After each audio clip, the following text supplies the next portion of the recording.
Всем привет, дорогие друзья! Вы на канале МистерМун, меня зовут Дмитрий. Напоминаю, мы прошли сюжетку игры Never Alone, и теперь у нас по плану просмотр экскурсов в культуру. К сожалению, у нас открыто лишь 18 из 24, но я думаю, нам и это будет интересно посмотреть. Начнем, разумеется, с самого начала. Погнали!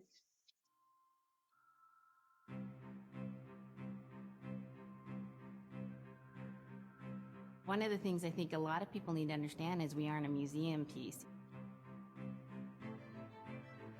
The Inupiaq people are a living people and a living culture. Even though we're in northern Alaska, which covers this vast area from Nome all the way over the Canadian border, is that there is this extreme value of interconnectedness and interdependence.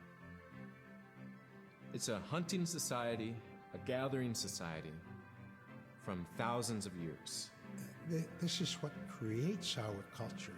That special relationship between humans and the natural world and the animals, and that it teaches you how to have a society that doesn't do too much harm to the world. Love and respect for nature, for one another, for our elders. Very, very fundamental value, key to life. Our values are something that bind us all. The importance of sharing with one another, the importance of spirituality, and the connection to the land, our traditions, how we hunt, sharing of stories and songs and dances. I'm Inupiaq. I'm from the Arctic Ocean. I am Inupiaq. It's very important to me. It's who I am as a person. And we're very proud of who we are, and we want to continue that.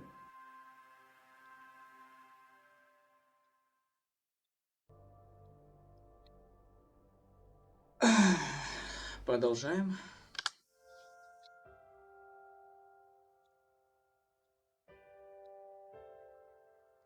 It'd be busy, busy, busy all through the day.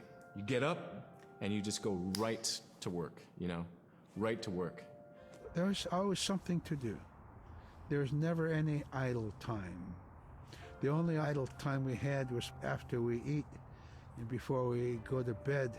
One of the older people would be just relaxing, laying down there and saying, it'd be really nice to hear a story.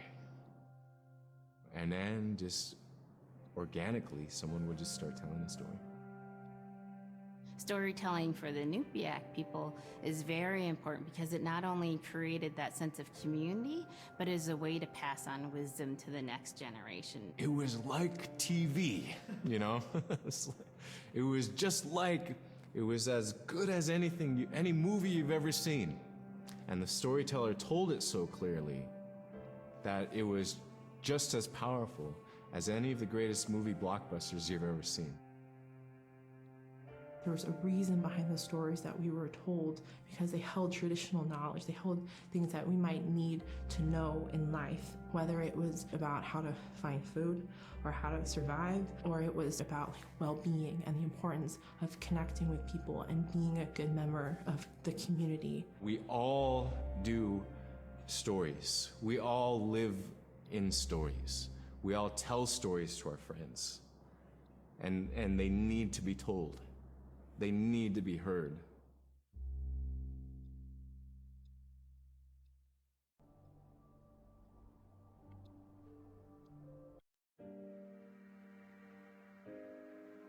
So scrimshaw is this really beautiful method of art that's done either on baleen or ivory, and traditionally it was used to tell stories.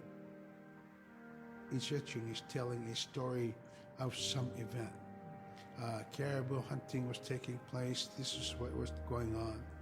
War began around this time, and so it sort of gives you a timeline of history through etching. An elder or the person who carved it would literally be able to read the scrimshaw story. They're like reading a book, in a way. A lot of the storytelling traditions would be things that after the storytelling was done, we just rely on the next person telling it. And so scrimshaw is a very important way for Alaskan Native people to record their history.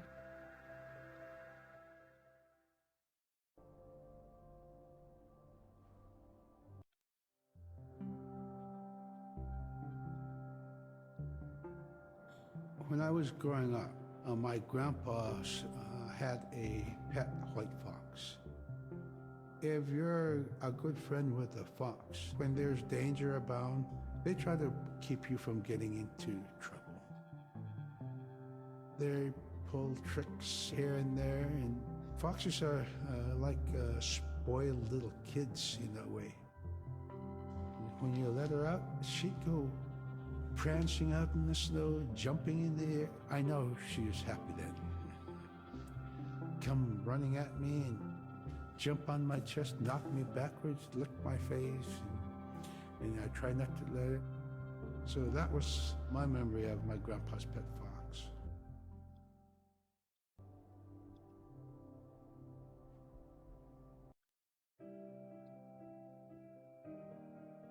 Caribou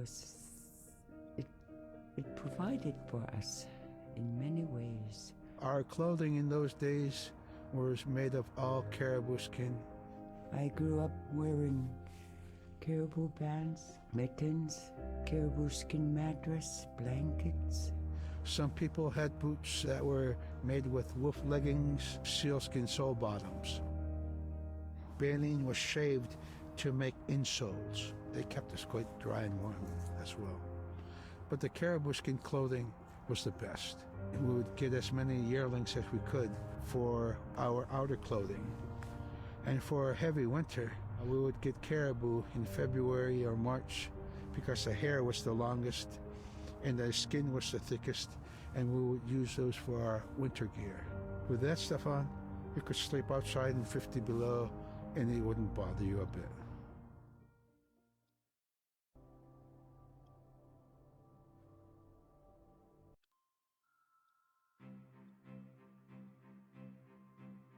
Silla is the weather. It also means the atmosphere. Here's the nuna, or the land. And it's anything from the land into the moon, the sun, the stars. That's Silla. It's a very spiritual, and we have a relationship with Silla. Silla has a soul in the same way we do as people, in the same way animals do.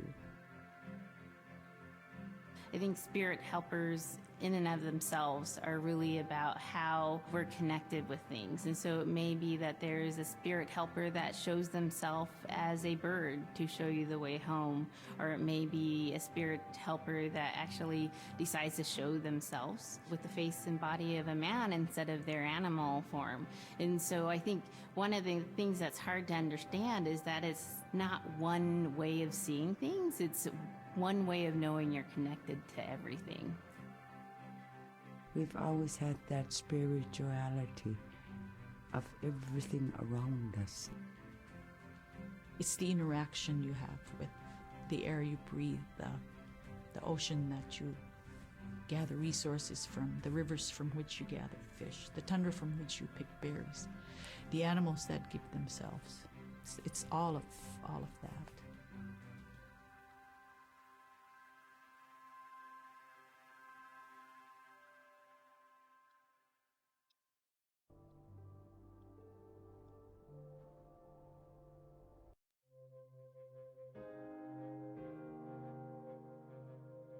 In the winter, when we were traveling, we didn't build sod houses, we built snow houses. In Canada, they call them igloo, but here in Alaska, we call them apuyak. We'd do a day of travel, and then we'd make a apuyak. The next day, my father would set traps, spend the day there, rest the dogs, give them something to eat, and then the following day, we continued to the next place. We'd go to my dad's sister, who had a house at Dubar. They had a small sod house over there. We didn't have to do anything.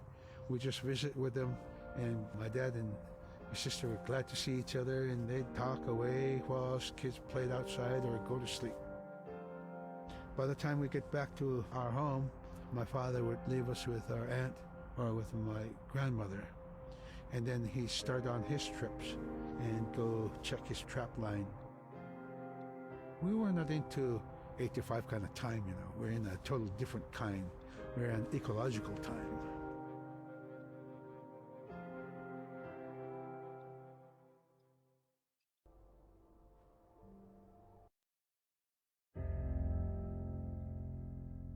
Drum is something that's common to all cultures in Alaska. All cultures have a drum that may have some stylistic differences or differences in the materials that it's made, but it's still in recognition of life and vitality. And the drum mirrors the heartbeat. And when you continue drumming soon, it will be in line with your heartbeat, because that's what it's supposed to be, the heartbeat of the community, and it symbolizes vitality. And it's the most tremendous feeling to be in a room and to have one long row of all the drummers and to have that feeling of unity, everyone beating in harmony, the drum beat in unison. It's the most beautiful feeling.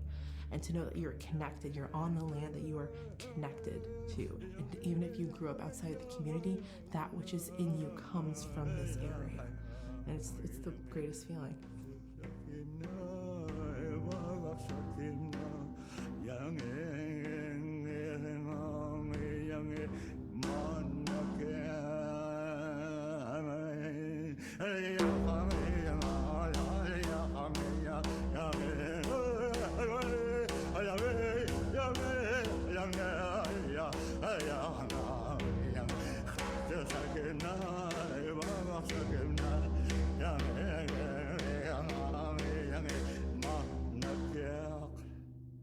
Man, I went at it and look what happens.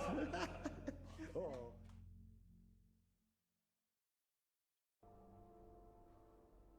Маленькие человечки, к сожалению, мы не открыли этот эпизод, но ничего страшного.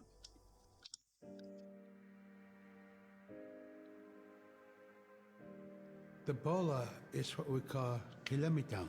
And the kilamitan is made out of braided sinew tied on to some heavy bone which you could twirl. In my case, we're catching ducks. When we're out whaling, sometimes the ducks start flying. And they're good for duck hunting. You know, if you're a whaling crew, you can't make too much noise. So you can't use a shotgun for getting some duck soup handy, you know. So bolo was a really handy weapon to use for catching ducks. You know, the ducks fly in, you throw it up and tangles up the bird, and down they go.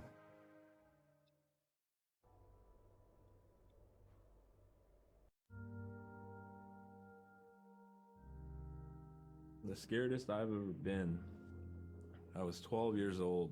We floated out on a piece of ice while we were duck hunting. It was a bluebird day, just clear blue skies. And there was 3 of us, myself, my brother, and my dad. Next thing you know, we see this dark, dark shadow on the ice. We look and it goes behind us. So we all jumped up, startled, and my dad, he started running. We got back to the ridge there. The ice had fractured, cracked, and broke off, and we were floating away. We were drifting. It was close enough to where my dad would have made it. He stopped and he thought about throwing us across, and if one of us was on the other side, we would be split up. So he stopped, and he just so happened to have a cell phone on him. 911 didn't pick up. That's the worst feeling in the world right there. 911 did not pick up. So he left a message because they record their calls. Once he had relayed that information, his cell phone died. That was the scariest moment I've ever had in my life. We were floating away and I thought we were left for dead. He kept calm during this situation. He's bringing out everything positive in this case. You know, I'm crying, my brother's freaking out. It went from clear blue to dense fog. Within a couple hours, we heard the chopper flying around, so they must have gotten our message. We thought we were saved, and then the chopper sound went away. So we lit some of the sled on fire. It's plastic. We thought black smoke in the fog would create some kind of marker. Chopper pilot had mentioned when we got rescued, you could see a glow in the fog, and he slowed down there, and sure enough, as soon as he slowed down, we got within visual. That was definitely the scariest moment of my life, was floating away and not knowing what the outcome was going to be.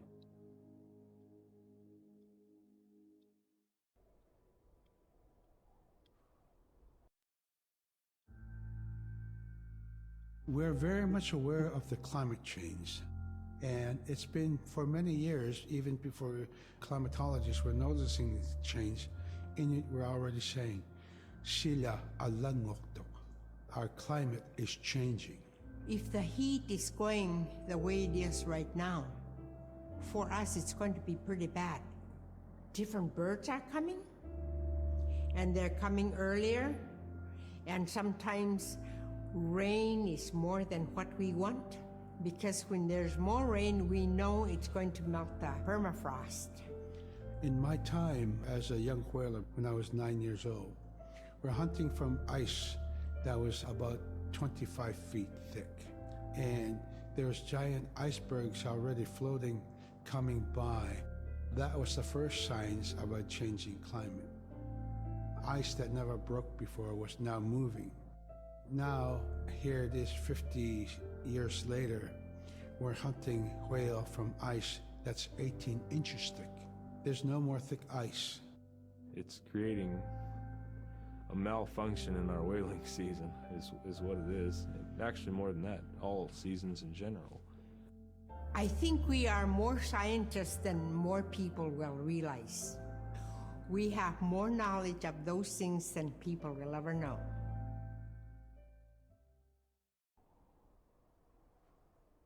Девочка и ее нанук, к сожалению, тоже не смогли добыть.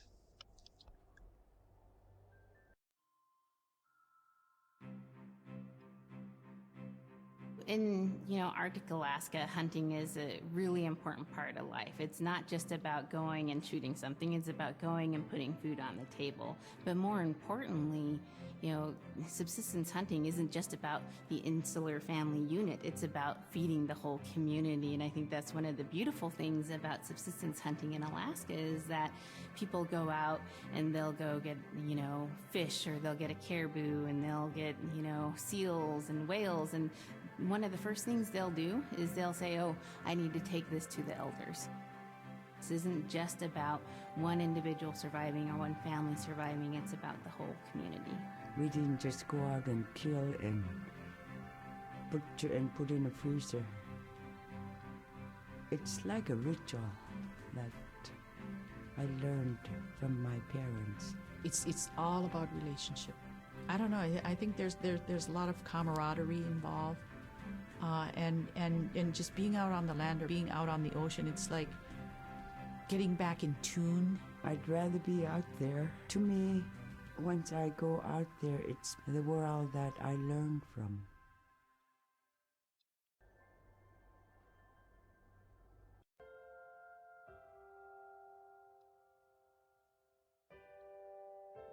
Now we spend all our time out in nature. You get very intimate with the world. And over time, if you're living that life, you start to sense that everything has a spirit. There's a consciousness in everything. Everything is alive. If everything is alive, then we want to respect it.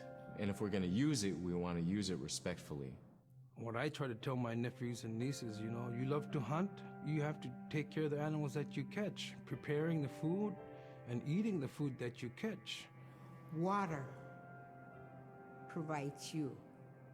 The ice brings you life. It provides all those things that you need to be a part of your life. That was something I grew up with. I grew up respecting the animals. I grew up respecting the land. And that, to me, that is why we as Inupiaq, as an Inupiaq culture, as an Inupiaq people, is why we're so successful.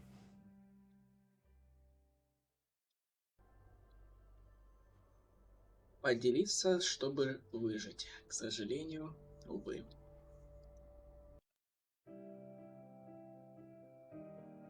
Big Diamond, Little Diamond, and King Island. And in those three islands are the stepping stones to get to America. So King Island is this absolutely beautiful place off the coast of Alaska.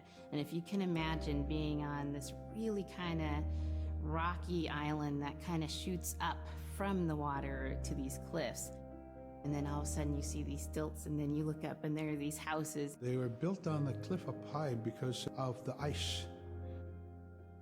Being an island in the Bering Sea, you have ice that's being pushed by the winds onto the island. So it's going to pile up 50, 60 feet high. Structures are still there today, and people have returned to King Island.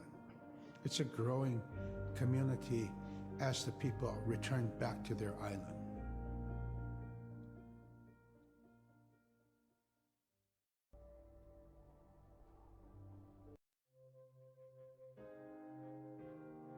When I was young, my mom, whenever the Northern Lights came out, she'd just whistle. Boy, they come alive.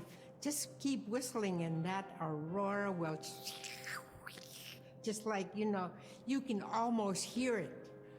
And then she explained to me a little bit later that those are children, and children who've passed away when they were children.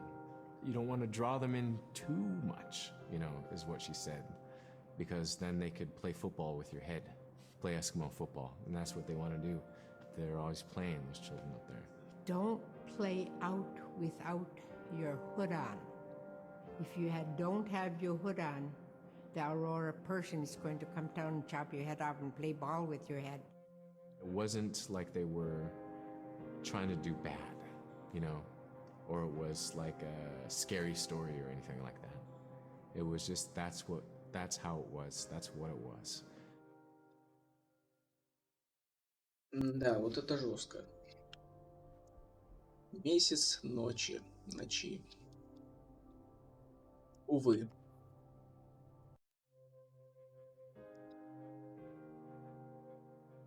We're taught that there's no hierarchy. It's not everything else and then man, humans on top, and they're separate from everything. We're taught that everything is equal, and that all the animals have a human form, or can be seen in a human form. And so they have just as much or more intelligence. In fact, have a lot to teach people. And so that's how these transformations can happen. It's if the animal wants you to see it in its human form. There's a story where a man comes up to an ice hole, and then realizes there's another man in his parka that's got stuck in the net, and is just stuck like that. Oh, can you let me out? Please help me, And so then he lets the man out, but then realizes that was actually a seal. That was a seal man. And just because that seal wanted that help, that seal allowed itself to be seen in human form.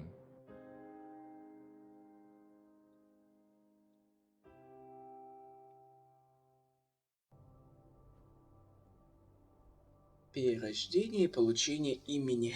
Увы. А вот это уже интересно. So a recurring type of character in Inupiaq stories is the manslayer. And the manslayer is kind of this bad guy. And I think really what's at risk when the manslayer comes into story is the livelihood of individuals and the whole community. And so the manslayer is really used as a way to say, don't act only for yourself, always hold the community in your heart. Oftentimes in these stories, there is one person that will stand up. And what this humble person will represent, who faces that manslayer, is a return to order, a return to true living in the community. And it just takes that one person. It could just be that one person that can help to change everything. Because everyone wants to live a good life. Everyone wants to have a good community.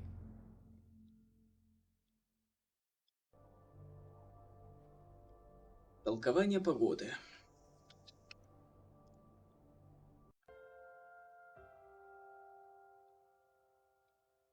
With the story of Kunuk Sayuka, told by Robert Cleveland, it's just a masterwork. It's a well-known story among the Inupiaq people, and in our case, of producing a video game that really reflects indigenous heritage. It captures the imagination, and it's something that you have a very specific kind of task to do. There's a blizzard, and it is just a non-stop blizzard that is overpowering the people, and there's one man that wants to figure it out. And in our case of the story, it's a girl that wants to find the source of that blizzard. The blizzard man, it's like that is the physical embodiment of an element of nature. And so there's a person that needs to go up and take away that's chipping away that snow. In that community, the person least expected is the one who stands up and makes the difference. Humility is something that we value, and where that comes from is the idea that you are not the biggest thing in the world. And when you live in an extreme environment like where the Inuit reside, you're at the whim of the environment, of the climate, of the animals. You can be as prepared as you can, by learning from your elders, but you're not the biggest force in the world.